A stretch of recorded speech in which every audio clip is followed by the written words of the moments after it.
The Google Pixel 4a, coming at the price point that they're talking about, will be the best phone that you can buy for under $500 in 2020.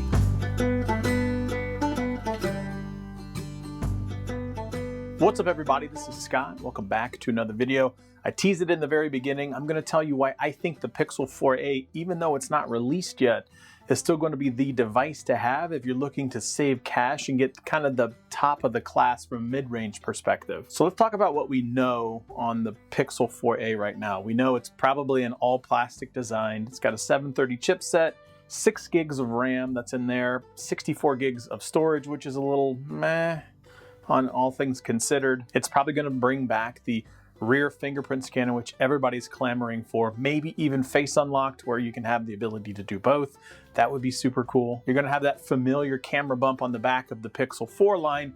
However, this time it's just going to be one camera versus two. My guess is probably to save cost, reuse a lot of the same type specs and hardware from the Pixel 4 line, which, hey, whatever, I'm not really upset about it. Those two cameras, one on the back is going to be a 12 megapixel shooter and an 8 megapixel shooter on that front-facing selfie camera. One of the biggest things from the leaks that you're talking about is this front hole punch design that you see in the upper left-hand corner if you're looking at the design. Overall, I mean, I don't really like the idea of a punch hole or anything like that in the screen, but it definitely is a little bit better from a notch perspective. Overall, you can kind of see that this is probably what the Pixel 5 is going to feature. So my guess is that they're showcasing a little bit of, yes, it's a 4a and it's a brand new product, but we're probably also seeing some leaks or some hints that we could expect out of the Pixel 5 series. So that's, again, otherwise pretty cool as well. Overall, the size is a little bit smaller, ironically enough, than the 3A from last year's design. Now, there is no XL version this year. I'm not anticipating to have one. All leaks and rumors and all that other jazz has never ever talked about an XL. So basically, we're getting the smaller version, the smaller variant of the 4, but the 4A in a footprint just slightly smaller than the Pixel 3a from last year. Now, overall, for people who love small phones, that's going to be great. Maybe a little bit more pocketable. I'm not entirely sure. I love the design and the big phones, so I'll have to wait until it comes out to really see if that's something that bothers me. I think it's going to come out in May. I'm going to guess it's probably going to come out sometime around the same time that the rumored Pixel Buds are going to come out, which is probably also the same time around where I/O would have been. So yeah, probably looking at about another month or so. My guess is that the rumors are going to completely ramp up in the coming weeks, and maybe I'll make a video or two about that. And here's why I think this is still going to be the best phone that you can buy for less than $500, because it's actually going to come in at $400.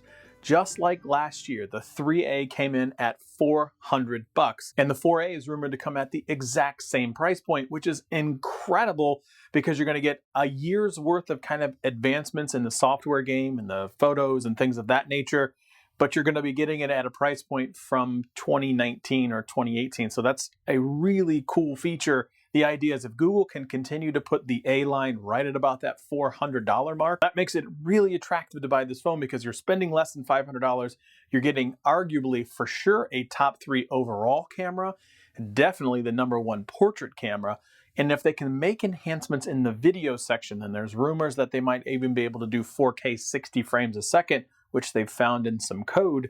Look, they're starting to get better at the multimedia type stuff. So if you can have a less than $500 camera beast, then also does pretty decent video mode, it's a really hard price to pass up in order to get a device like that. Of course, you're going to have the monthly security updates that you get from Google, as well as months and months and years worth of actual development to make the phone overall better. Still to this very day, my 3A XL doesn't bog down at all, still gets the same updates, and still takes better pictures than its younger brother, the 4A XL. So needless to say, even in 2020, it can hold its own. So between the software updates that you're getting, the camera updates, the overall smaller footprint, so the more of a 3A size, less bezels on the screen because you have that hole punch design in the front, it's a pretty attractive package for less than $500. So I'm telling you right now, I'm going on a limb. I'm going to say that the Pixel 4a is the best phone that you'll be able to buy at the mid-range price point in 2020. Hands down, bar none.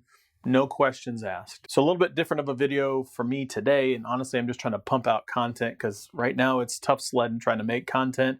given everything that's going on in the world. So join us on Wednesdays at 8 p.m. Eastern Time for our live show. And as always, like, share, subscribe, thumbs up, leave a comment below. We will see you next time.